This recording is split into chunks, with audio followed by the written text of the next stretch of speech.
Assalamualaikum warahmatullahi wabarakatuh. Halo, Perkenalkan kami dari kelompok 5 mata kuliah Gizi Komunitas Komprehensif kelas 6I. Di sini saya ada Yul Sandi, dan teman-teman saya ada Ana Syazharatunisha, Rasya Hanifah, Riri Ramadanti, dan Rohma Yulia akan mempresentasikan program intervensi kami terkait dengan masalah status gizi balita kurus dan hasil intervensi kegiatan yang telah kami laksanakan. Next. Pendahuluan.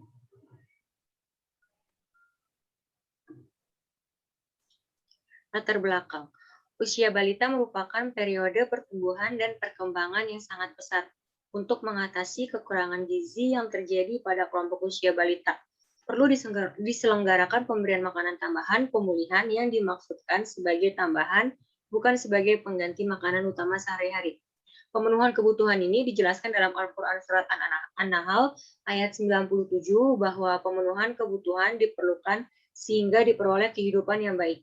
Selain asupan makanan, sanitasi lingkungan juga berpengaruh pada status gizi balita. Sanitasi lingkungan yang baik akan tercipta derajat kesehatan dan status gizi balita yang baik. Begitupun sebaliknya, sanitasi lingkungan yang buruk akan berakibat pada menurunnya derajat kesehatan dan status gizi balita. Hal ini sesuai dengan hadis riwayat Muslim yang menjelaskan bahwa kebersihan ialah sebagian dari iman. Selanjutnya ada rencana program intervensi. Untuk yang pertama, program yang pertama pengukuran berat badan dan tinggi badan. Sasarannya yaitu balita dengan tujuan untuk mengetahui status gizi balita berdasarkan indeks berat badan menurut tinggi badan atau berat badan menurut panjang badan. Deskripsi programnya yaitu melakukan penimbangan berat badan balita menggunakan timbangan digital dan timbangan badan balita menggunakan dan tinggi badan balita menggunakan microtoys. Yang kedua yaitu program edukasi mengenai pemberian makanan tambahan dengan sasaran ibu balita atau pengasuh atau keluarga. Tujuannya yaitu meningkatkan asupan balita dengan deskripsi program yaitu memberikan edukasi mengenai bagaimana cara memberikan makanan tambahan yang tepat bagi balita untuk memenuhi zat gizi makro maupun zat gizi mikro dengan memodifikasi makanan. Program selanjutnya yaitu ada sosialisasi terkait perilaku hidup bersih dan sehat dengan sasaran program yaitu balita, ibu balita, atau pengasuh, atau keluarga, ataupun lingkungan setempat. Dengan tujuan mencegah munculnya penyakit infeksi yang dapat berisiko terhadap penurunan status gizi balita. Deskripsi programnya yaitu memberikan edukasi mengenai perilaku hidup yang bersih dan sehat seperti mencuci tangan yang baik dan benar, kebiasaan menguras bak mandi, tempat menyimpan makanan, tempat pembuangan sampah rumah tangga, dan lain sebagainya. Tujuan program ini yaitu untuk mengetahui status gizi balita berdasarkan indeks berat badan menurut tinggi badan, untuk meningkatkan asupan balita, serta untuk mencegah munculnya penyakit infeksi yang dapat berisiko terhadap penurunan status gizi balita. Balita. Anak balita merupakan anak berusia di bawah 5 tahun.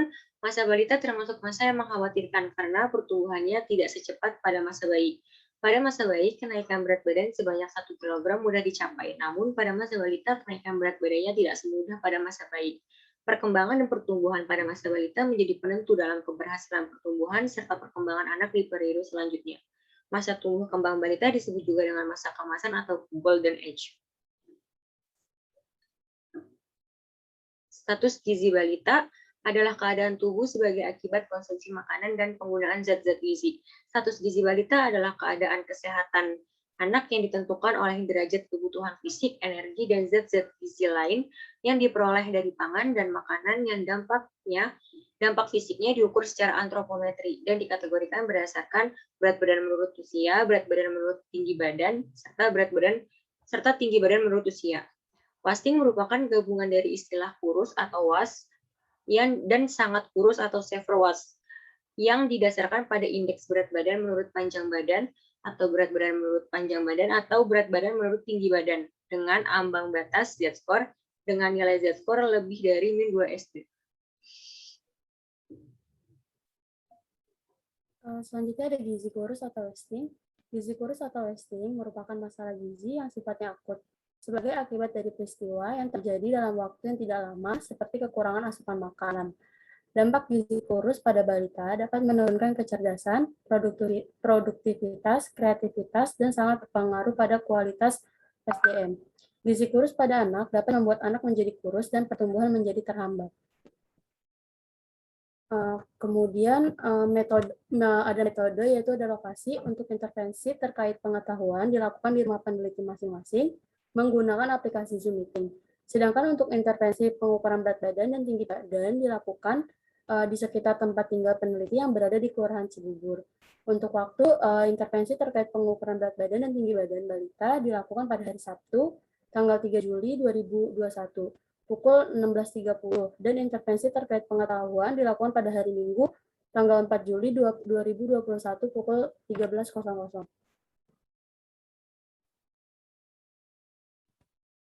Kemudian sasarannya yaitu sasaran dalam program yang kami lakukan ialah balita, ibu balita, dan keluarga balita. Untuk program penimbangan berat badan dan tinggi badan, sasarannya ialah balita. Untuk program edukasi pemberian makanan tambahan, sasarannya ialah ibu balita, dan untuk program sosialisasi PHBS, sasarannya ialah ibu balita dan keluarga. Selanjutnya ada gambaran umum wilayah.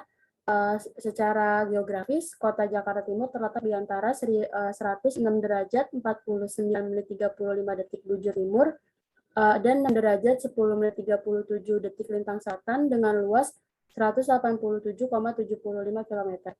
Kemudian terdapat 10 kecamatan di kota Jakarta Timur, antara lain yaitu Kecamatan Pasar Rebo, Ciracas, Cipayung, Makassar, Keramat Jati, Jatinegara, Durensawit, Cakung, Pulau Gadung, dan Matraman dengan total 65 kelurahan. Kota Jakarta Timur dilalui oleh 7 sungai atau kali, yaitu Kali Ciliwung, Kali Sunter, Kali Malang, Kali Cipinang, Kali Buaran, Kali Jati Kramat, dan Kali Cakung.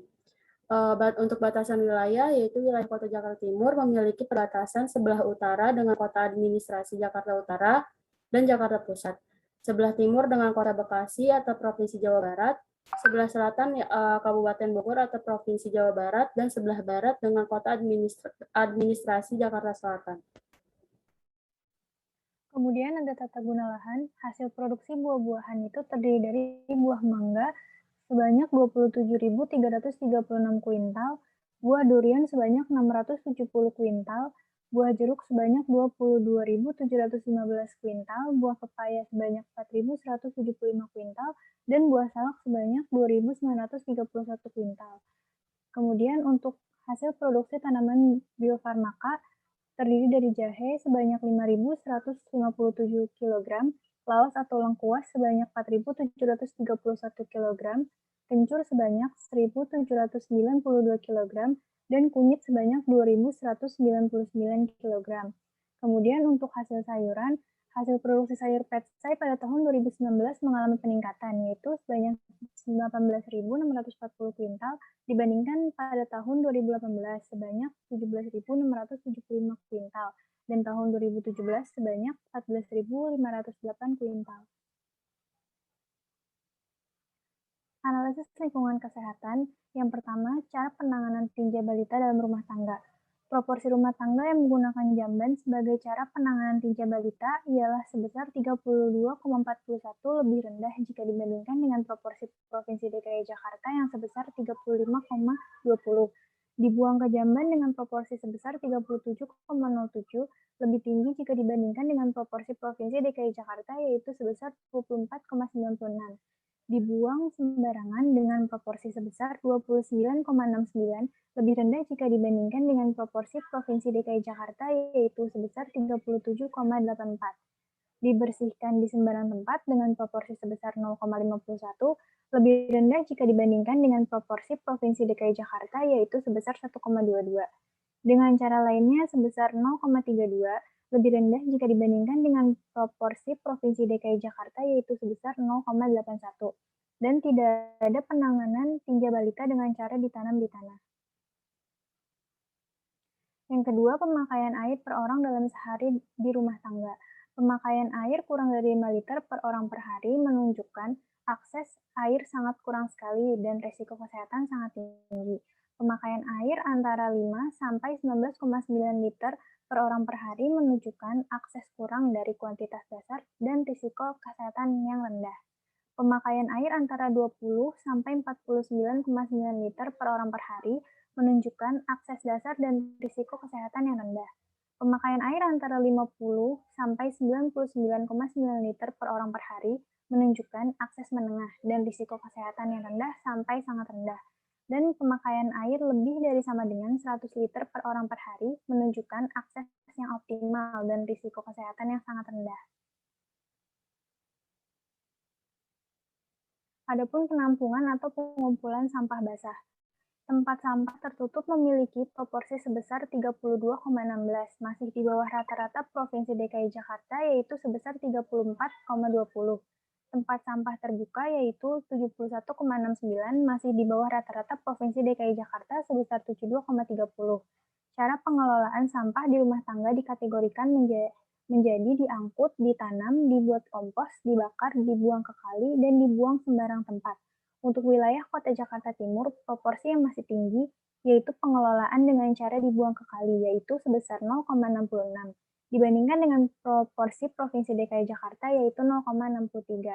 Dan pengelolaan dengan cara dibuang sembarangan di Kota Jakarta Timur masih termasuk 3 wilayah tertinggi di Provinsi DKI Jakarta yaitu sebesar 0,17.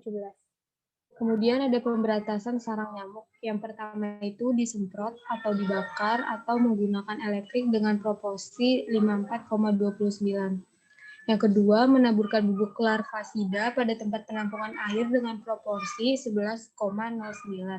Yang ketiga, ventilasi rumah dengan kasak nyamuk memiliki proporsi 57,23. Yang keempat, menguras bak mandi atau ember besar atau drum dengan proporsi sebanyak 82,05. Yang kelima, menutup tempat penampungan air di rumah tangga dengan proporsi sebesar 28,33. Yang keenam, memusnahkan barang bekas seperti kaleng, ban, dan lain-lain dengan proporsi sebesar 47,95. Analisis derajat atau masalah kesehatan atau status kesehatan. Mortalitas. Mortalitas adalah angka kematian yang terjadi pada kurun waktu dan tempat tertentu yang diakibatkan oleh keadaan tertentu. Dapat berupa penyakit maupun sebab lainnya. Angka kematian neonatal, bayi, dan balita di Kota Jakarta Timur pada tahun 2012 berturut-turut adalah 65,161 dan 196 yang mana termasuk rendah jika dibandingkan dengan proporsi Provinsi DKI Jakarta, yaitu angka kematian neonatal bayi dan balita berturut-turut sebanyak 630,1129 dan 4. Analisis derajat atau masalah kesehatan mortalitas yaitu berupa tertentu yang diakibatkan oleh keadaan tertentu, dapat berupa penyakit maupun sebab lainnya. Angka kematian neonatal yaitu sebanyak 118 jiwa, angka kematian bayi sebanyak 231 jiwa, angka kematian balita sebanyak 294 jiwa. Angka kematian bayi pada tahun 2014 sebanyak 28 jiwa. Pada tahun ini mengalami penurunan dibandingkan dengan tahun 2013 sebanyak 31 jiwa. Kalau angka kematian ibu ini menurut Suku Dinas Kesehatan Jakarta Timur, sedangkan angka kematian neonatal yang ketiga itu ada morbid. Menurut Seksi Kesehatan Keluarga Dinas Kesehatan Provinsi DKI Jakarta Timur, Jakarta tahun 2012. Kemudian ada morbiditas, yaitu angka kesakitan adalah presentasi penduduk yang mempunyai keluhan kesehatan dan menyebabkan tidak dapat melakukan kegiatan secara normal, seperti dalam pekerjaan, sekolah, atau kegiatan sehari-hari. Presentasi angka kesakitan di wilayah Kota Jakarta Timur tahun 2018 menurut kelompok umur adalah sebagai berikut. Usia 0-4 tahun sebesar 19,01, termasuk rendah jika dibandingkan dengan persentase Provinsi DKI Jakarta yaitu sebesar 20,25. Usia 5-14 tahun sebesar 13,86, termasuk tinggi jika dibandingkan dengan persentase Provinsi DKI Jakarta yaitu sebesar 12,27.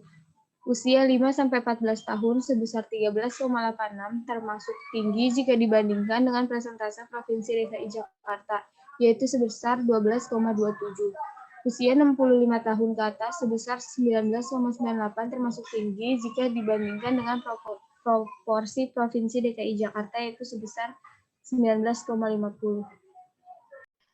Kemudian ada ISPA. Prevalensi ISPA pada balita menurut diagnosis tenaga kesehatan yaitu sebesar 6,54%. Sedangkan diagnosis tenaga kesehatan dan gejala yang dialami sebesar 14,82%. Diare prevalensinya pada balita menurut diagnosis tenaga kesehatan sebesar 7,64%, sedangkan menurut diagnosis tenaga kesehatan dan gejala yang dialami adalah sebesar 8,83%. Pneumonia. Prevalensi pneumonia pada balita menurut diagnosis tenaga kesehatan sebesar 1,72%, sedangkan menurut diagnosis tenaga kesehatan dan gejala yang dialami sebesar 4,22%. Kemudian TB paru. Prevalensi TB paru sebesar 0,31%. Hal ini menunjukkan bahwa angka kesakitan TB paru di Jakarta Timur termasuk rendah jika dibandingkan dengan prevalensi provinsi yaitu 0,51%. Data ini berdasarkan data Riskesdas tahun 2018. Kemudian ada analisis perilaku kesehatan. Yang pertama itu ada analisis kepercayaan, jumlah penduduknya berdasarkan kepercayaan data, jumlah penduduk berdasarkan kepercayaan data BPS 2020. Islam itu sebanyak 2.831 170 penduduk, Kristennya itu ada 258 426 penduduk, Katoliknya 83.616 penduduk, Hindunya ada 5.521 penduduk, Budanya ada 15.540 penduduk, Konghucunya ada 22 penduduk, dan yang lain-lainnya ada 121 penduduk.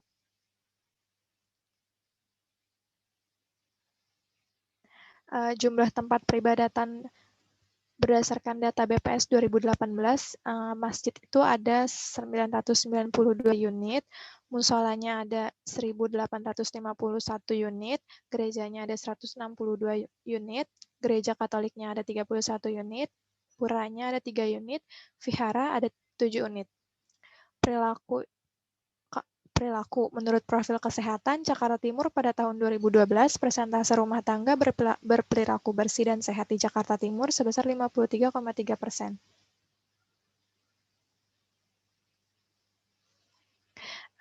Ada analisis faktor keturunan. Yang pertama itu kependudukan. Berdasarkan data BPS Provinsi DKI Jakarta, jumlah penduduk Kota Jakarta Timur sampai tahun 2015 adalah 2.705.818 jiwa, yang terdiri dari 1.436.128 penduduk laki-laki dan 1.407.688 penduduk perempuan. Tingkat pertumbuhan penduduk Kota Jakarta Timur tahun 2010 sampai 2015 adalah sebesar 1, yaitu termasuk rendah jika dibandingkan dengan proporsi Provinsi DKI Jakarta, yaitu 1,02. Jumlah penduduk, laju kependudukan, dan kepadatan penduduk. Berdasarkan data terakhir BPS tahun 2019, jumlah penduduk di wilayah Kota Jakarta Timur yaitu 2.938, dengan laju persentase penduduk 28%. Kepadatan penduduk per kilometer di wilayah Kota Jakarta Timur pada tahun 2019 yaitu 16.080, dengan proporsi muda 96% dan proporsi tua 4% dari seluruh jumlah penduduk di Kota Jakarta Timur.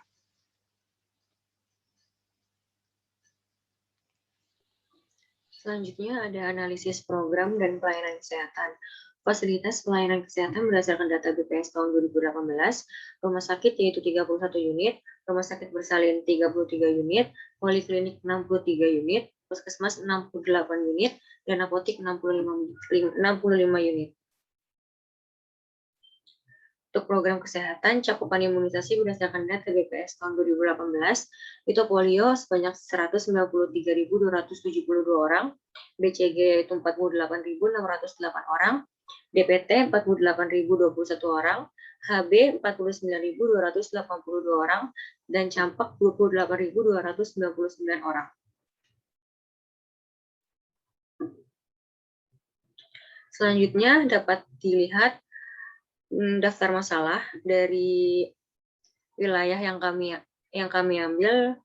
Terdapat masalah underweight dengan prevalensi gizi buruk 3,45%, gizi kurang 13,27%, underweight 18,05% pada balita.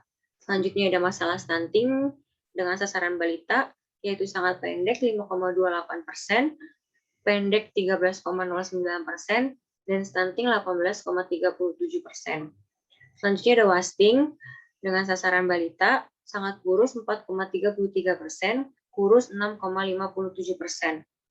Selanjutnya ada ISPA dengan sasaran balita, diagnosis tenaga kesehatan sebesar 6,45%, diagnosis tenaga kesehatan dan gejala yang dialami sebanyak 14,82%. Selanjutnya ada KEK dengan sasaran wanita ibu hamil sebesar 18,46%, yang termasuk lila kurang dari 23,5 cm. Selanjutnya ada masalah diare dengan sasaran balita, diagnosis tenaga kesehatan 7,64%, diagnosis tenaga kesehatan dan gejala yang dialami sebesar 8,83%.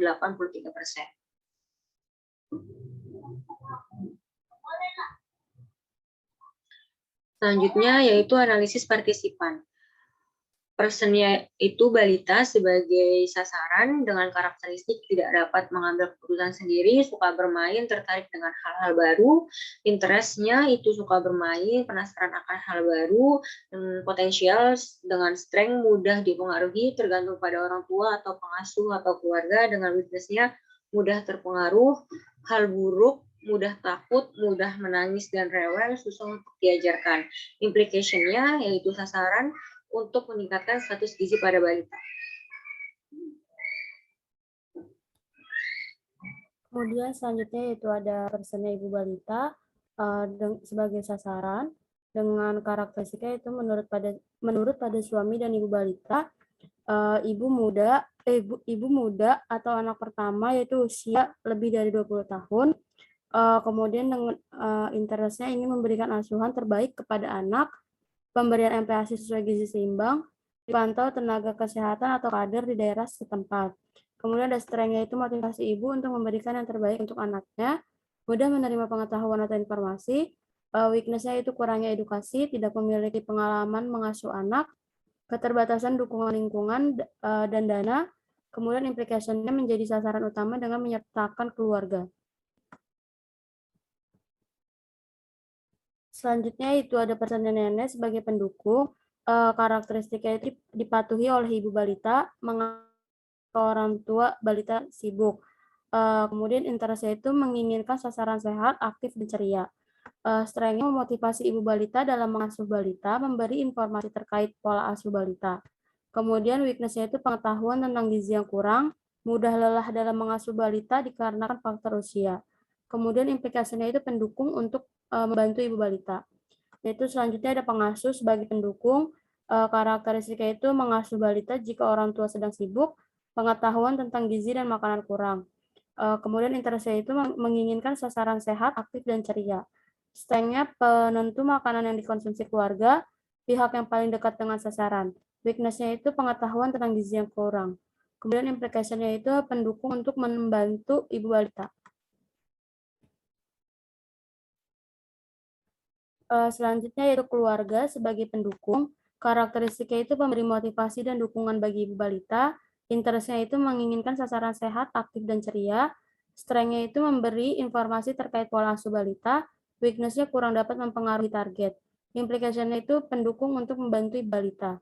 Selanjutnya itu ada ketua RT atau RW sebagai penanggung jawab. Karakteristiknya itu mendukung program atau kegiatan yang dilaksanakan dan mengawasi program atau kegiatan yang dilaksanakan. Interestnya itu menginginkan kesejahteraan dan kesehatan bagi masyarakat. Strength-nya yaitu memberi bantuan dan arahan untuk masyarakat di tingkat RT atau RW. Weakness-nya yaitu pendekatan terhadap ibu balita dan balita yang kurang, dan kurang mempengaruhi sasaran. Implication itu perizinan dan kerjasama dalam melaksanakan program kegiatan di tempat pelaksanaan.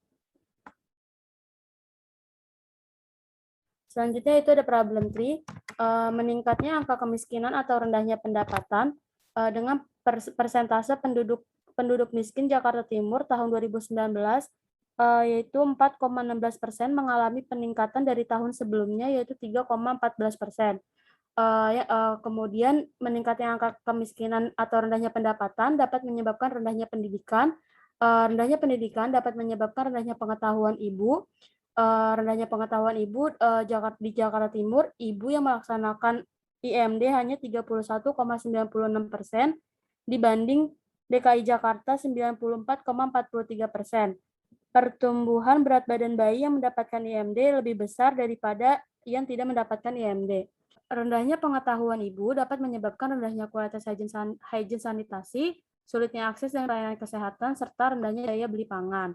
Rendahnya kualitas hygiene sanitasi yaitu dengan persentase rumah tangga dengan akses sanitasi layak sebesar 74,6% masih di bawah proporsi nasional yaitu 77,44%. Sulitnya akses dan pelayanan kesehatan yaitu dengan persentase sulitnya akses ke rumah sakit yaitu 32,29%, sedangkan sangat sulit yaitu 17,98%. Dengan cakupan imunisasi BCG yaitu 48.608 orang, DPT 48.021 orang, campak 29.299 orang, polio 193.272 orang, HB 49.282 orang, di mana persentase tersebut masih lebih tinggi dibandingkan dengan DKI Jakarta yaitu 31,53% dan 16,15%. Pada rendahnya daya beli pangan yaitu pengeluaran konsumsi rumah tangga yang terkontraksi sebesar min 5,28% pada 2020 seiring dengan penurunan daya beli masyarakat akibat pandemi COVID-19. Kemudian pada rendahnya kualitas hygiene sanitasi dan sulitnya akses dan pelayanan kesehatan dapat menyebabkan tingginya prevalensi penyakit yaitu ISPA 14,82%, diare 8,83%, pneumonia 4,22%, TB paru 0,50%. Tingginya prevalensi penyakit dapat menyebabkan tingginya prevalensi gizi kurus. Kemudian rendahnya daya beli pangan dapat menyebabkan ketahanan pangan rumah tangga rendah.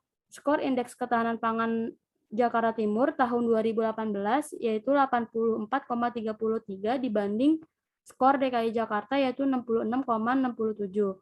Ketahanan pangan rumah tangga yang rendah dapat menyebabkan rendahnya asupan makanan.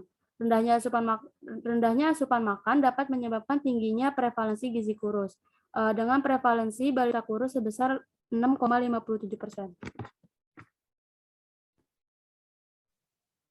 Kemudian ada objektif 3. Jika menurunnya angka kemiskinan atau meningkatnya pendapatan, maka meningkatnya pendidikan. Jika meningkatnya pendidikan, maka meningkatnya pengetahuan ibu. Jika meningkatnya pengetahuan ibu, maka meningkatnya daya beli pangan, kualitas hygiene dan sanitasi, serta mudahnya akses dan pelayanan kesehatan. Jika meningkatnya daya beli pangan, maka meningkatnya ketahanan pangan rumah tangga. Jika meningkatnya kualitas hygiene sanitasi dan mudahnya akses dan pelayanan kesehatan, maka menurunnya prevalensi penyakit infeksi. Jika meningkatnya ketahanan pangan rumah tangga, maka meningkatnya asupan makan. Jika meningkatnya asupan makan dan menurunnya prevalensi penyakit infeksi, maka menurunnya angka prevalensi gizi kurus hingga 3%. Kemudian analisis penyebab masalah. Yang pertama, rendahnya asupan makan pada balita. Balita dengan asupan makan yang inadekuat cenderung memiliki berat badan yang rendah. Hal ini dapat berdampak pada rendahnya status gizi balita, yaitu gizi kurus. Asupan yang adekuat dijelaskan dalam Quran Surat Al-Baqarah ayat 168, bahwa mengonsumsi makanan yang halal dan bergizi merupakan perintah Allah Subhanahu wa Ta'ala kepada seluruh umat manusia. Yang kedua, tingginya prevalensi penyakit infeksi. Dengan adanya keadaan penyakit infeksi, dapat menurunkan nafsu makan balita yang dapat berakibat pada kurangnya asupan makan balita. Kondisi gizi kurus juga dapat memperberat keadaan infeksi. Yang paling umum menyebabkan masalah gizi adalah ispa dan diare. Hal ini sesuai dengan hadis riwayat Muslim yang menjelaskan bahwa setiap penyakit pasti ada obatnya. Jika obat dari suatu penyakit itu tepat, maka seseorang akan sembuh dari penyakitnya atas izin Allah Subhanahu wa Ta'ala. Kemudian rendahnya tingkat ketahanan pangan rumah tangga. Ketahanan pangan rumah tangga yang rendah dapat berdampak pada asupan gizi balita yang tidak optimal yang kemudian dapat berpengaruh pada status gizi balita. Maka dapat disimpulkan bahwa tingkat ketahanan pangan rumah tangga yang rendah dapat berpengaruh pada kejadian gizi kurus pada balita. Kemudian rendahnya daya beli pangan. Keluarga cenderung tidak mampu membeli makanan yang diakibatkan oleh status ekonomi keluarga yang rendah. Hal tersebut dapat berinteraksi satu sama lain yang dapat berakibat pada asupan zat gizi dan adanya penyakit infeksi pada balita, yang kemudian berpengaruh pada tingkat ketersediaan zat gizi yang rendah dan pertumbuhan balita yang terganggu. Rendahnya kualitas higien dan sanitasi, air yang tidak sehat dapat menimbulkan penyakit diare pada balita dan dapat berpengaruh pada penurunan berat badannya, sehingga berdampak pada penurunan status gizi balita. Balita yang tumbuh di lingkungan dengan sanitasi yang tidak sehat berpeluang 1 kali lebih tinggi mengalami status gizi yang rendah dibandingkan dengan balita yang tumbuh di lingkungan dengan sanitasi yang sehat. Kemudian sulitnya akses pelayanan kesehatan. Akses pelayanan kesehatan sangat dipengaruhi oleh ketersediaan sarana pelayanan kesehatan serta kemampuan ekonomi suatu rumah tangga untuk membiayai kebutuhan pelayanan kesehatan. Pelayanan kesehatan pada balita berkaitan dengan morbiditas balita. Semakin sulit akses pelayanan kesehatan, maka semakin meningkat kejadian penyakit infeksi yang dapat berakibat pada kemungkinan balita mengalami malnutrisi seperti gizi kurus yang semakin meningkat.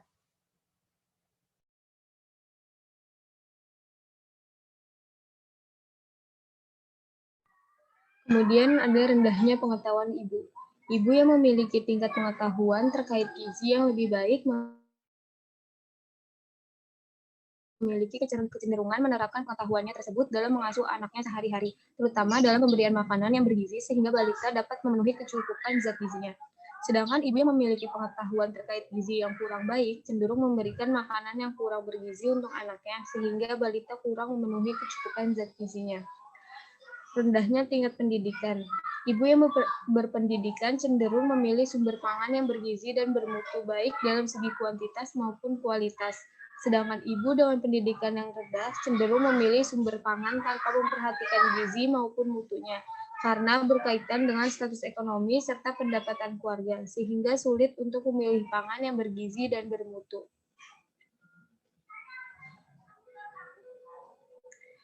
Tingginya angka kemiskinan atau rendahnya pendapatan. Tingkat pendapatan keluarga merupakan salah satu karakteristik keluarga. Keluarga dengan status ekonomi menengah ke atas cenderung mengkonsumsi pangan dan gizi yang cukup.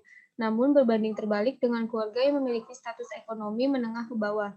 Keluarga dengan status ekonomi menengah ke bawah cenderung mengkonsumsi pangan dan gizi yang rendah terutama pada balita.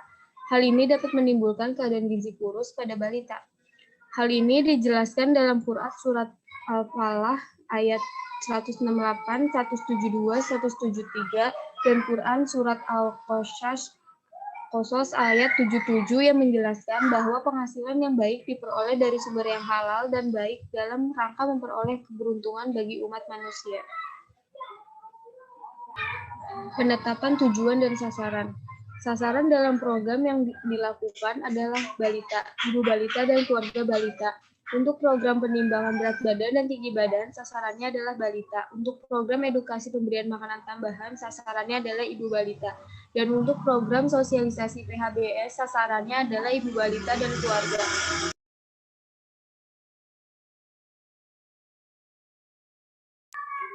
Tujuan program yaitu untuk mengetahui status gizi balita berdasarkan indeks berat badan menurut tinggi badan, untuk meningkatkan asupan balita, untuk mencegah munculnya penyakit infeksi yang dapat beresiko terhadap penurunan status gizi balita.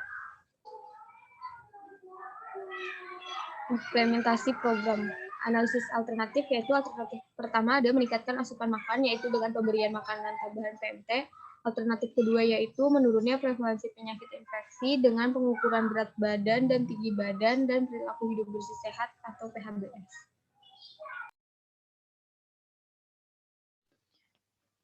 Asesmen bobot program intervensi. Yang alternatif pertamanya itu ada meningkatkan asupan makan dengan pemberian makan tambahan. Alternatif keduanya itu ada menurunnya prevalensi penyakit infeksi, yaitu dengan pengukuran berat badan dan tinggi badan, dan perilaku hidup bersih dan sehat. Untuk alternatif pertamanya itu total skornya ada 24, dan alternatif yang kedua itu skornya ada 20. Deskripsi komponen. Nama kegiatannya itu pengukuran berat badan dan tinggi badan di wilayah Jakarta Timur, Cibubur. Tujuannya itu nilai Z-score pada balita beserta proporsi pada balita dengan status gizi kurus di bawah proporsi Kota Jakarta Timur. Langkah-langkah kegiatannya itu ada persiapan, yaitu mengundang ibu balita dan balita, menyiapkan sarana serta materi yang akan disampaikan kepada peserta. Pelaksanaannya itu memperkenalkan diri, menyampaikan tujuan kegiatan secara umum, menyampaikan materi, dan diskusi. Monefnya itu ada kehadiran peserta, pengetahuan ibu balita meningkat. Untuk strategi kegiatannya itu instansi atau personilnya yang langsungnya itu mahasiswa, pendukungnya itu ada kader, posyandu, dan ketua RT. Target dan sasarannya itu ada 10 ibu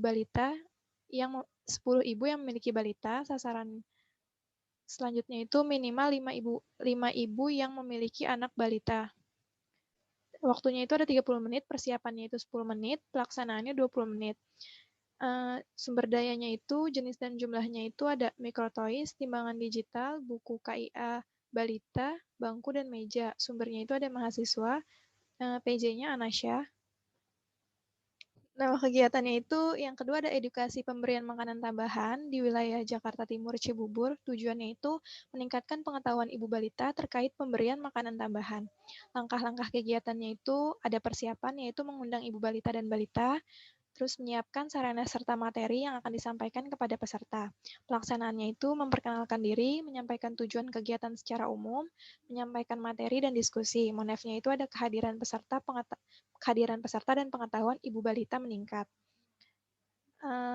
Instansi atau personilnya itu yang langsungnya itu balita, pendukungnya ada kader, posyandu, dan ketua RT. Targetnya itu 30 ibu yang memiliki anak balita, sasarannya itu ada 32 ibu yang memiliki anak balita. Waktunya itu 30 menit, persiapannya 10 menit, pelaksanaannya 20 menit. Jenis dan jumlahnya itu ada laptop, PPT materi, G-form, pretest dan posttest, dan sumbernya itu mahasiswa, PJ-nya Rohma dan Riri. Kemudian kegiatan ketiganya itu ada sosialisasi perilaku hidup bersih dan sehat di Cibubur, Jakarta Timur. Tujuannya itu meningkatnya pengetahuan ibu balita dan keluarga mengenai PHBS. Langkah-langkah kegiatannya itu persiapannya mengundang ibu balita dan menyiapkan sarana serta materi yang akan disampaikan kepada peserta. Pelaksanaannya itu memperkenalkan diri, menyampaikan tujuan kegiatan secara umum, menyampaikan materi dan diskusi. Monefnya itu kehadiran peserta dan pengetahuan ibu balita meningkat. Instansinya itu yang langsung mahasiswa dan pendukungnya kader, posyandu, dan ketua RT. Target dan sasarannya itu targetnya 30 ibu yang memiliki anak balita. Sasarannya itu ada 32 ibu yang memiliki anak balita. Waktunya itu 30 menit, persiapannya 10 menit, pelaksanaannya 20 menit. Jenis dan jumlah sumber dayanya itu ada laptop, poster materi, G-form pretest, dan posttest. Sumbernya itu mahasiswa, PJ-nya Rasya dan Ade Ayu. Selanjutnya yaitu ada Hipopop. Nama kegiatan pengukuran berat badan balita di wilayah Cibubur, Jakarta Timur. Inputnya yaitu personil langsung mahasiswa, personil pendukung, kader posyandu, ketua RT RW. Alat bahan jumlah dana yaitu timbangan badan digital, mikrotoys, buku catatan, alat tulis. Sumbernya dari mahasiswa, lokasinya yaitu posyandu. Prosesnya persiapan mengundang ibu balita dan balita, menyiapkan sarana untuk pemantauan status gizi. Pelaksanaan memperkenalkan diri, menyampaikan tujuan kegiatan secara umum, melakukan pengukuran tinggi badan dan berat badan, lalu diskusi. Monefnya ada kehadiran peserta, selisih penambahan berat badan dan tinggi badan. Outputnya hasil perhitungan Z-score berdasarkan berat badan menurut tinggi badan normal. Outcome-nya menurunnya kejadian gizi kurus. Selanjutnya ada kegiatan edukasi pemberian makanan tambahan di wilayah Cibubur, Jakarta Timur.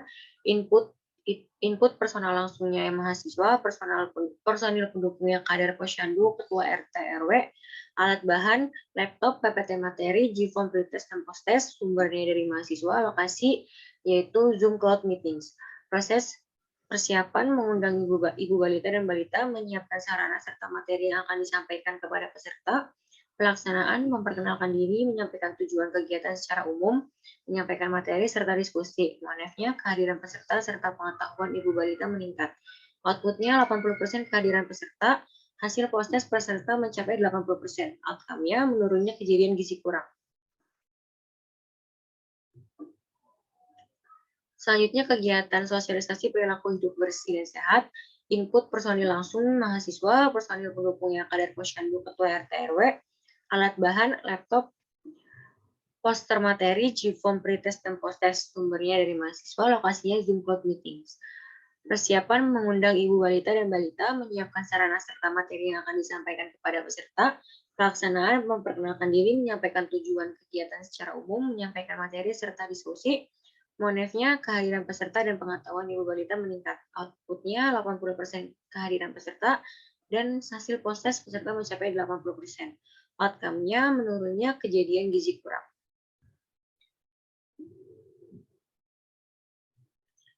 Selanjutnya ada tabel PPM dengan summary of objective. Overall goals-nya menurunkan kejadian gizi kurang. Indikator of objective-nya angka kejadian gizi kurang menurun sebanyak 80%. Means verification-nya WHO 2010 dan Risk-Test 2018. Important assumption-nya rendahnya pendapatan rumah tangga, rendahnya pengetahuan ibu balita, rendahnya daya beli bahan makanan, serta rendahnya hygiene dan sanitasi lingkungan. Project purpose-nya pengukuran berat badan dan tinggi badan balita. Indikator of objektifnya nilai Z-score pada balita beserta proporsi balita dengan status gizi kurus di bawah proporsi Kota Jakarta Timur, yaitu 6,57%. Lalu project purpose-nya peningkatan pengetahuan ibu balita terkait pemberian makanan tambahan. Indikator of objektifnya meningkatnya pengetahuan ibu balita terkait pemberian makanan tambahan mencapai 80%. Project purpose-nya peningkatan pengetahuan ibu balita dan keluarga mengenai PHBS. Indikator of objektifnya meningkatnya pengetahuan ibu balita dan keluarga mengenai PHBS mencapai 80%. Mean of verification-nya WHO 2010 dan Risk-Test 2018 dengan important assumption-nya bias dari pengukur, alat dan atau responden, terkendala jaringan internet serta keterbatasan peserta dalam menggunakan aplikasi, dan pengaruh lingkungan saat kegiatan berlangsung. Selanjutnya yaitu resultnya pengukuran berat badan dan tinggi badan, kemudian ada pengetahuan ibu balita terkait pemberian makanan tambahan, kemudian ada pengetahuan ibu balita dan keluarga terkait PHBS. Indikator objektifnya itu meningkatnya pengetahuan ibu balita terkait pemberian makanan tambahan mencapai 80%, dan meningkatnya pengetahuan ibu balita dan keluarga mengenai PHBS mencapai 80%. Mean of verification-nya yaitu WHO 2010 dan Risk-Test 2018. Important assumption-nya yaitu bias dari pengukur alat dan alat atau responden, terkendala jaringan internet serta keterbatasan peserta dalam menggunakan aplikasi, pengaruh lingkungan saat kegiatan berlangsung. Kemudian activities-nya yaitu pendukung pengukuran berat badan dan tinggi badan balita, dan edukasi mengenai pemberian makanan tambahan serta sosialisasi terkait PHBS. Inputnya itu sumber daya manusianya itu mahasiswa, kader posyandu, ketua RT atau RW, metodenya edukasi dan sosialisasi, sarananya yaitu timbangan digital, mikrotais, alat tulis, buku catatan, PPT, G-form, laptop, aplikasi Zoom Cloud Meeting. Outputnya yaitu nilai Z-score pada balita beserta proporsi balita dengan status gizi kurus di bawah proporsi Kota Jakarta Timur, yaitu 6,57%. Pengetahuan ibu balita terkait pemberian makanan tambahan meningkat 80%, dan pengetahuan ibu balita dan keluarga terkait PHBS meningkat 80%. Important assumption-nya yaitu kesalahan dalam pengumpulan data, pengaruh lingkungan saat kegiatan berlangsung, serta balita rewel dan sulit diatur.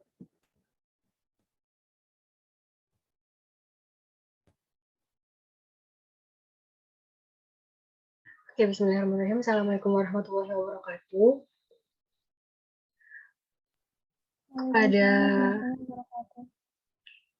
Sebelumnya terima kasih banyak kepada ibu-ibu yang telah menyempatkan waktunya untuk bergabung di kegiatan kami pada hari ini. Sebelumnya, perkenalkan kami dari Universitas Muhammadiyah, Profesor Dr. Hamka, Fakultas Ilmu Kesehatan, Program Studi Ilmu Gizi. Tujuan kami untuk mengadakan kegiatan hari ini yaitu untuk salah satunya untuk menyelesaikan tugas mata kuliah kami serta untuk mengedukasi ibu-ibu terkait dengan pemberian makanan tambahan dan perilaku hidup bersih sehat untuk pencegahan status gizi balita yang wasting. Sebelum mulai, saya izin untuk ibu-ibu agar dapat menyalakan kameranya.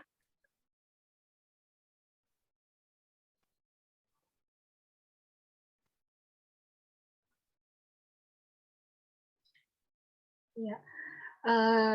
Rangkaian kegiatan pada hari ini yaitu yang pertama ada pengisian pretest yang nanti akan dipandu oleh teman kami yaitu Anasya Daratunisha. Selanjutnya ada penyampaian materi terkait pemberian makanan tambahan yang akan disampaikan oleh Rasya Hanifah. Selanjutnya ada pemberian makanan tambahan akan disampaikan oleh Rohma Yulia dan Riri Ramadanti. Selanjutnya ada penyampaian materi terkait perilaku hidup bersih dan sehat yang akan disampaikan oleh Rasya Hanifah. Selanjutnya kami ada sesi tanya jawab untuk ibu-ibu yang masih belum paham bisa bertanya di sesi tanya jawab. Selanjutnya lagi ada pengisian post-test dan diakhiri dengan kegiatan foto bersama untuk dokumentasi dari kami.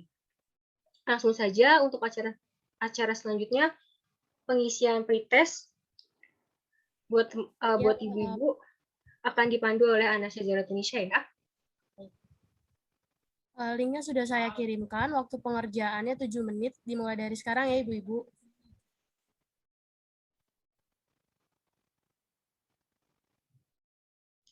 Untuk linknya bisa dilihat di kolom chat Zoom ya.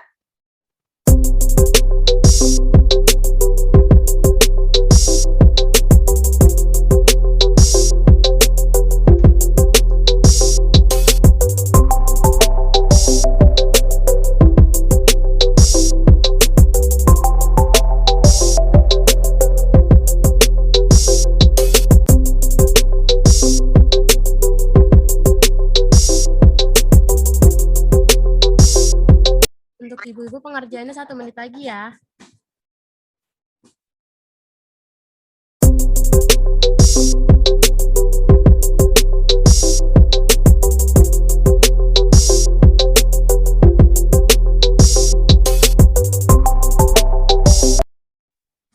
Ya, pengisian untuk pretest sudah habis waktunya ya. Bisa dilanjut untuk Ade Ayu.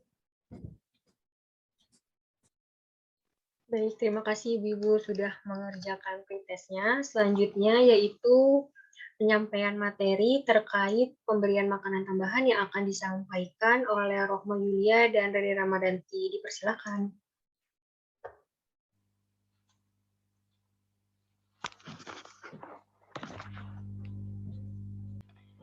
Judul materi kita di sini cegah gizi kurus pada balita dengan PMT atau pemberian makanan tambahan dan PHBS, yaitu perilaku hidup bersih dan sehat. Apa itu gizi kurus? Bagaimana mengetahuinya? Apa itu PMT? Apa itu PHBS? Wasting atau yang disebut kurus adalah indikasi kekurangan gizi berdasarkan indeks berat badan menurut panjang badan atau berat badan menurut tinggi badan dengan nilai Z-score min 2 SD sampai dengan kurang dari min 2 SD. Kurus pada anak dapat merusak fungsi sistem kekebalan tubuh, menyebabkan peningkatan pada tingkat keparahan, durasi dan kerentanan anak terhadap penyakit menular, serta meningkatkan risiko kematian.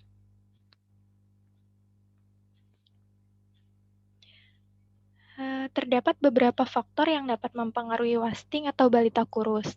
Yang pertama itu penyebab langsungnya yaitu asupan makanan atau infeksi atau kombinasi keduanya. Infeksi memberikan kontribusi terhadap defisiensi energi, protein, dan zat gizi lain karena menurunnya nafsu makan sehingga asupan makanan berkurang dan sakit pada anak mempunyai efek negatif pada pertumbuhan anak. Yang kedua itu ada faktor penyebab tidak langsung, yaitu ketersediaan pangan, tingkat keluarga, pola asuh, dan pelayanan kesehatan serta lingkungan.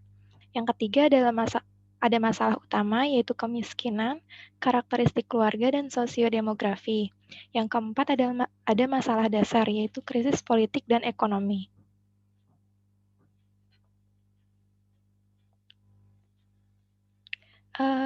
Pemberian makanan tambahan atau PMT.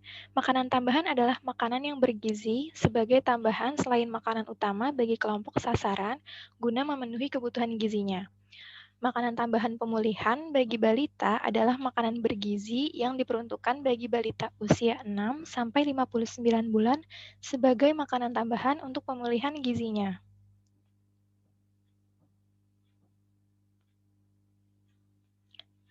Hubungan PMT dengan status gizi kurang. Pemberian makanan tambahan memberikan pengaruh terhadap kenaikan berat badan pada balita. Dengan diberikannya pemberian makanan tambahan, mampu merubah perilaku makan balita untuk lebih meningkatkan status gizi sehingga tidak mengalami kurang gizi. Pelaksanaan program PMT dapat meningkatkan status gizi anak berdasarkan hasil-hasil penelitian yang sudah ada. PMT adalah program pemberian makanan tambahan bagi balita yang menderita gizi kurang. Jika proses pelaksanaan dilakukan dengan baik dan dapat diterima dengan tepat oleh balita, maka akan meningkatkan tingkat asupan energi dan protein sehari-hari pada balita, sehingga mampu meningkatkan status gizinya. Selanjutnya akan dilanjutkan oleh teman saya, Riri. Pola pemberian makanan pada balita usia 9 itu bentuk makanan lebih, terus usia 12 sampai 59 bulan itu makanan keluarga.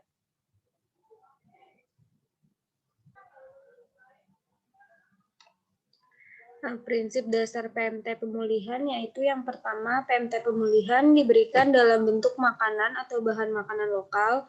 Yang kedua, PMT pemulihan hanya sebagai tambahan terhadap makanan yang dikonsumsi oleh balita dalam sehari-hari, bukan sebagai pengganti makanan utama.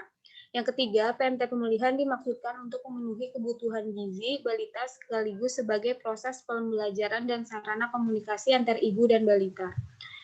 Yang keempat, PMT pemulihan dapat dibiayai dari bantuan lainnya seperti partisipasi masyarakat, dunia usaha, dan pemerintah daerah. Persyaratan jenis dan bentuk makanan. Makanan tambahan pemulihan diutamakan berbasis bahan makanan atau makanan lokal. Jika bahan makanan lokal terbatas, dapat digunakan makanan pabrikan yang tersedia di wilayah setempat dengan memperhatikan kemasan, label, dan masa kadaluarsa untuk keamanan pangan. Makanan tambahan pemulihan diberikan untuk memenuhi kebutuhan gizi balita sasaran. PMT pemulihan merupakan tambahan makanan untuk memenuhi kebutuhan gizi balita dari makanan keluarga. Persyaratan jenis dan bentuk makanannya, yaitu makanan tambahan balita ini diutamakan berupa sumber protein hewani maupun nabati, misalnya telur, ikan, daging, atau ayam. Terus ada juga kacang-kacangan dan juga sejenisnya, serta sumber vitamin dan mineral yang terutama berasal dari sayur-sayuran dan buah-buahan setempat. Makanan tambahan diberikan sekali sehari selama 90 hari berturut-turut. Makanan tambahan pemulihan berbasis bahan makanan atau makanan lokal ada dua jenis, yaitu berupa MPASI untuk bayi dan anak berusia 6-23 bulan, makanan tambahan untuk pemulihan anak balita usia 24-59 bulan berupa makanan keluarga. Terus yang terakhir ada bentuk makanan tambahan pemulihan yang diberikan kepada balita dapat disesuaikan dengan pola makanan. Contoh bentuk PMT itu ada nasi tim kacang merah untuk usia bayi umur 9-11 bulan. Juga ada bola tempe saus kuning. Di sini ada bahan-bahannya, cara pembuatannya. Baik, itu tadi terkait dengan materi pemberian makan tambahan. Selanjutnya yaitu materi terkait pola hidup bersih sehat atau PHBS yang akan disampaikan oleh Hasya Hanifah. Dipersilahkan.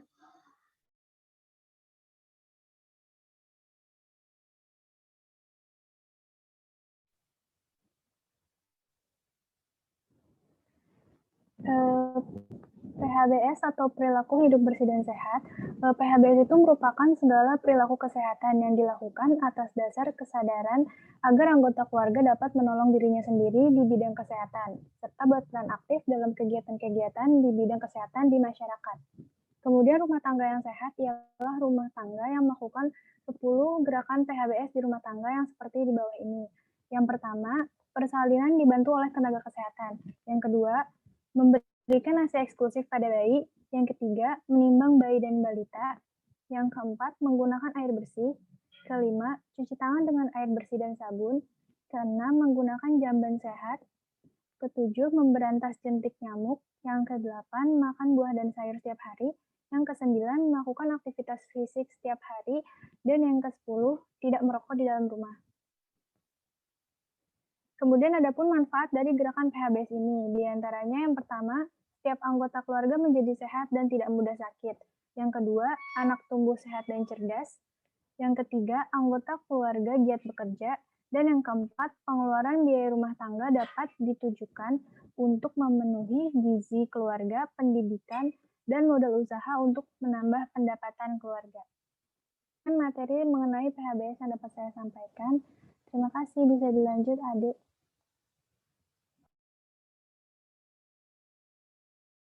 Baik, selanjutnya ada sesi tanya jawab kepada ibu-ibu yang masih belum paham atau masih bingung terkait dengan materi yang telah disampaikan, bisa bertanya.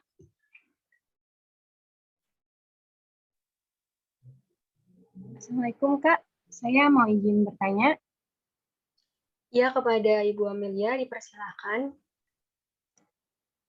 Untuk tadi pertanyaan untuk materi yang pertama, bagaimana sih cara kita mengetahui status gizi bayi atau balita, apakah status gizi itu kurus atau normal ataupun obesitas itu gimana ya Kak? Terima kasih. Terima kasih kembali. Ditampung dahulu ya. Apakah ada pertanyaan lain?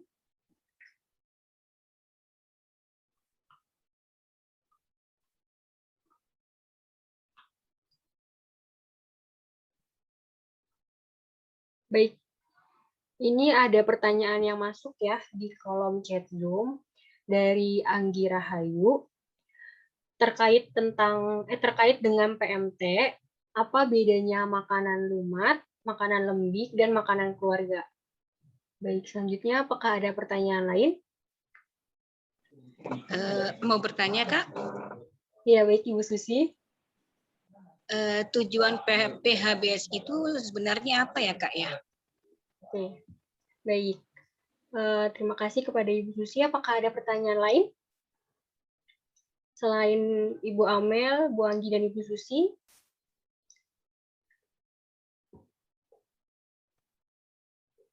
Mungkin kalau misalnya ada yang ingin bertanya tapi masih malu untuk bersuara, bisa diketik di kolom chat ya Ibu-Ibu.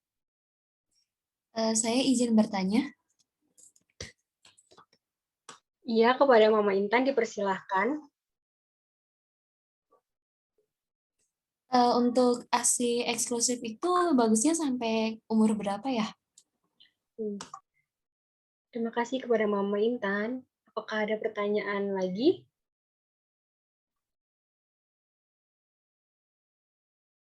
Baik, sambil menunggu pertanyaan dari ibu-ibu yang lain, kami jawab ya untuk pertanyaan tadi perbedaan makanan lembik, makanan lumat, dan makanan keluarga. Untuk teksturnya sendiri, makanan lumat itu lebih cair atau lebih mudah ditelan dibandingkan dengan makanan lembik. Jadi untuk makanan lunak itu misalnya contohnya kayak bubur haring gitu. Nah, kalau misalnya makanan lembik itu makanan yang cukup lembik saja, namun teksturnya satu tingkat di atas makanan lumat.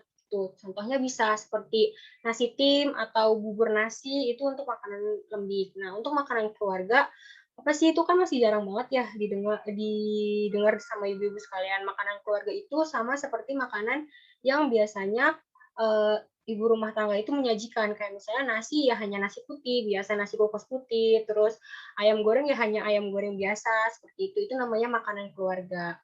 Bagaimana Ibu Wanggi sudah paham, sudah jelas? Sudah, Ibu. Terima kasih. Ya, sama-sama. Selanjutnya untuk pertanyaan terkait dengan PHBS, mungkin Rasya Hanifah. Baik, saya akan menjawab pertanyaan mengenai tujuan PHBS. Jadi tujuan PHBS itu untuk mencapai rumah tangga yang sehat. Jadi setiap anggota keluarga itu menjadi sehat serta tidak mudah sakit. Kemudian anak-anak di dalam keluarga juga tumbuh sehat dan cerdas. Serta anggota keluarga menjadi giat bekerja. Kemudian selain itu tujuannya juga untuk meningkatkan pengetahuan, kemauan, serta kemampuan setiap anggota rumah tangga untuk melaksanakan perilaku hidup bersih dan sehat. Sekian jawaban yang dapat saya berikan. Apakah sudah menjawab, Ibu Susi? Iya, sudah mengerti, Kak. Makasih ya. Ya, Ibu. Oke. Selanjutnya untuk pertanyaan Bu Amelia terkait dengan bagaimana cara mengukur status gizi. Dia bisa kurus atau tidak kurus, seperti itu. Nah, untuk mengukur status gizi itu biasanya dari kadar posyandu atau dari posyandu itu ada pengukuran berat badan, tinggi badan gitu. Nah, biasanya pengukuran untuk melihat status gizi kurus itu dilihat dari berat badan dan tinggi badan atau berat badan dengan panjang badan. Jadi diukur dulu berat badannya, baru diukur tinggi badannya, nanti ada hasil perhitungan Z-score yang tadi sebelumnya telah disampaikan, itu nanti hasilnya akan dibandingkan apakah dia masuk ke dalam misalnya berapa standar deviasi, apakah dia masuk ke dalam status gizi kurus atau status gizi ya tidak kurus atau normal gitu.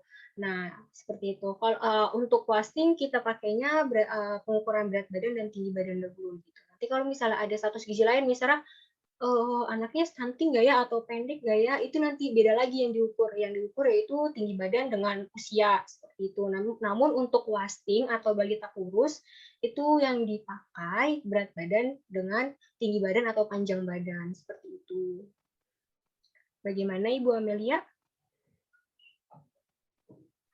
Ya, sudah paham, Kak. Terima kasih. Sama-sama.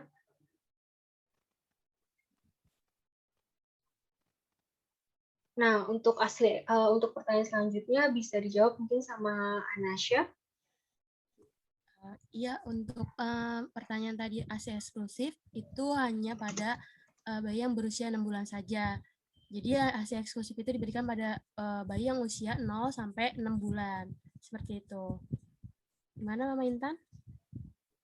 Apa jelas? Baik, terima kasih atas jawabannya. Ya, ditambahkan ya untuk ASI eksklusif itu bisa 0 sampai 6 bulan, nanti seterusnya mau tetap menggunakan ASI eksklusif atau mau diganti dengan susu formula itu tergantung dengan ibu-ibu sendiri gitu ya. Baik, apakah ada pertanyaan lagi?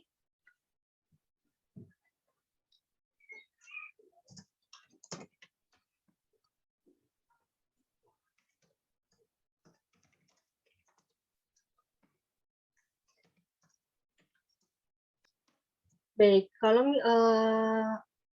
jika sudah tidak ada pertanyaan lagi, semoga mudah-mudahan ibu-ibu yang lain sudah paham ya kalau tidak ada pertanyaan lagi.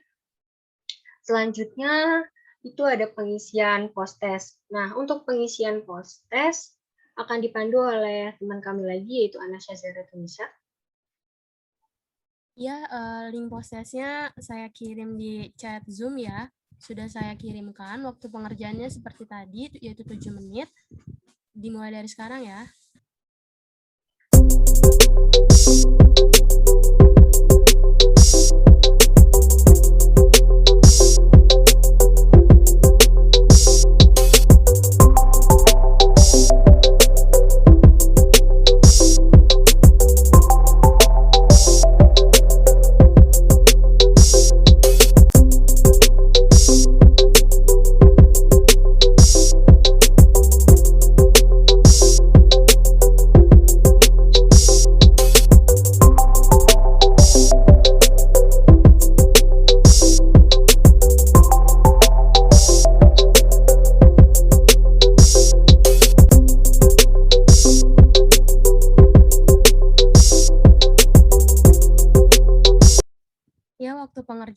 habis ya Ibu-Ibu, bisa dilanjutkan oleh Adik Ayu.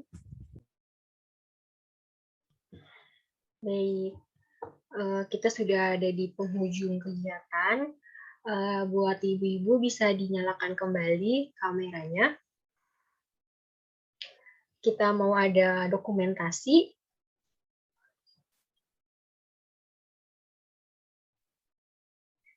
Baik, ibu-ibu ditunggu ya untuk on kameranya.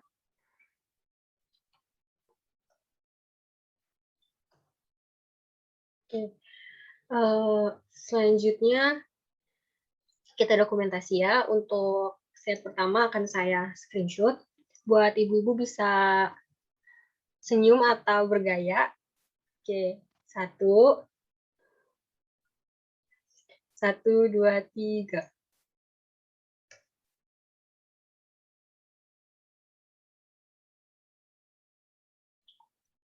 Satu lagi. 1, 2, 3.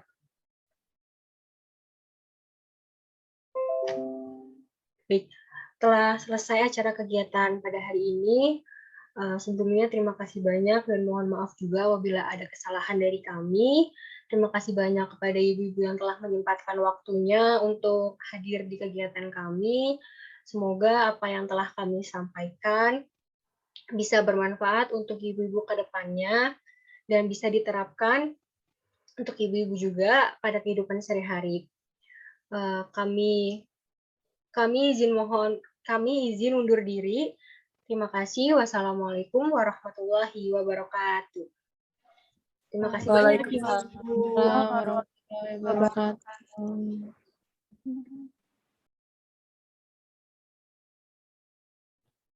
Kemudian di sini ada hasil dari pengukuran berat badan dan tinggi badan, yaitu yang pertama ada nama balitanya Putri dengan berat badan 13,36, tinggi badannya 87. Saidah berat badannya 10,79 kg, tinggi badannya 82,7. Kemudian Zahra berat badannya 12,21, tinggi badannya 93,5. Jasmine berat badannya 12,27, tinggi badannya 95,2. Raya berat badannya 16,89 dan tinggi badannya 110,5. Kemudian sini ada nilai Z-skornya. Untuk Putri dengan nilai Z-skornya 1,28 dengan status gizi normal, Saidah min 0,05 dengan status gizi normal, Zahra min 1,16 dengan status gizi normal, Jasmine min 1,46 dengan status gizi normal, Raya min 1,16 dengan status gizi normal. Dapat disimpulkan bahwa balita yang menjadi responden untuk pengukuran berat badan dan tinggi badan memiliki status gizi normal jika dilihat menggunakan indeks berat badan per tinggi badan. Di sini ada distribusi hasil skor pretest dan post-test. Yang pertama yaitu ada skor pretest PHBS dengan kategori kurang, yaitu 16 orang dengan persentase 50%. Kategori cukup yaitu 16 orang dengan persentase 50%. Totalnya itu ada 32 orang dengan persentase 100%. Untuk skor post-test PHBS ada kategori kurang yaitu 2 orang dengan persentase 6,2%. Kategori cukup yaitu 30 orang dengan persentase 93,8%. Totalnya itu ada 32 orang dengan persentase 100%. Dan selanjutnya di sini ada skor pretest PMT dengan kategori kurang yaitu 18 orang dengan persentase 56,2%. Kategori cukup yaitu 14 orang dengan persentase 43,8%. Totalnya itu ada 32 orang dengan persentase 100%. Kemudian ada post-test PMT yaitu dengan kategori kurang, yaitu ada 5 orang dengan persentase 15,6%, kategori cukup 27 orang dengan persentase 84,8%, yaitu totalnya itu ada 32 orang dengan persentase 100%.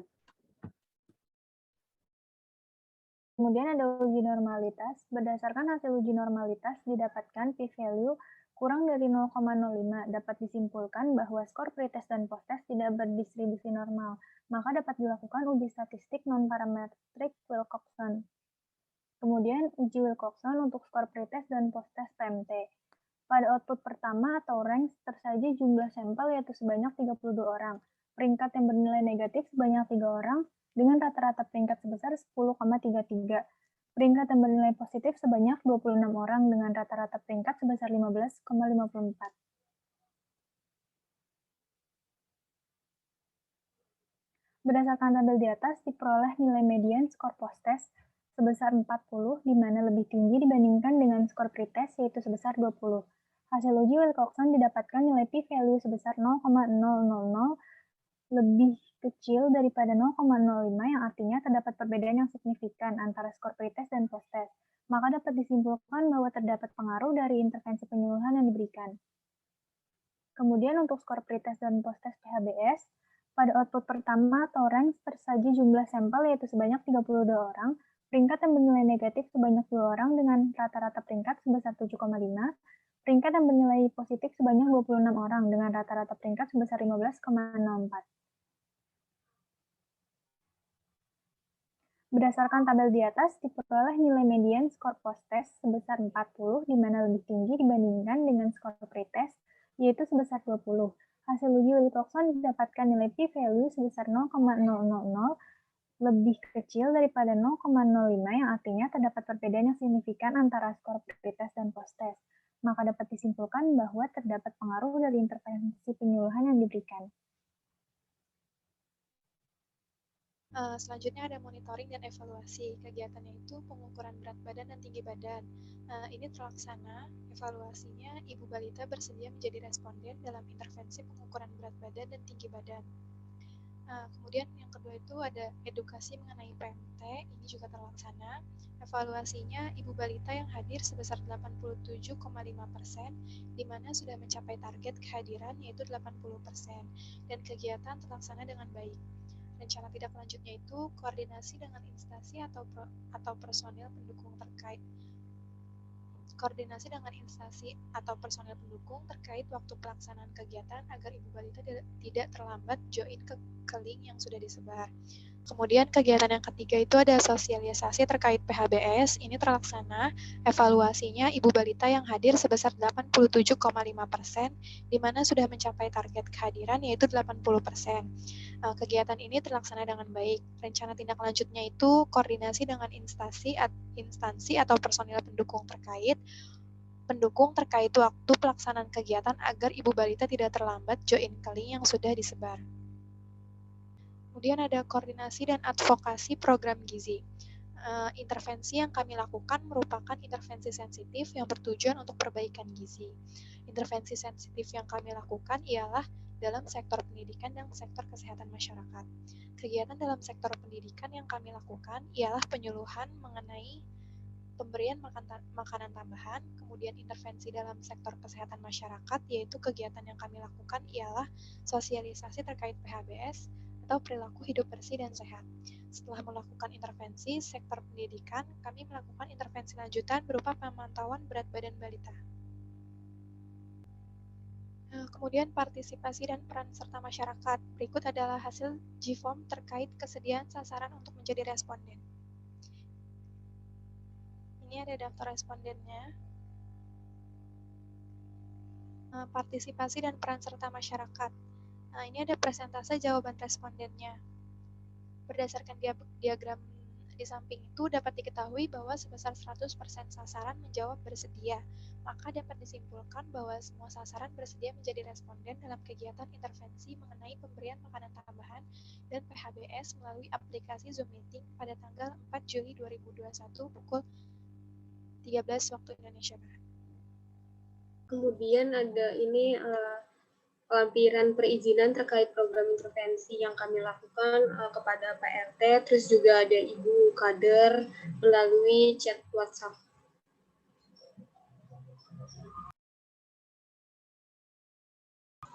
Kemudian ini juga ada chatnya sama yang ibu-ibu partisipannya, ada Ibu Roro, Bu Sulastri, Bu Puji, sama Bu Ira.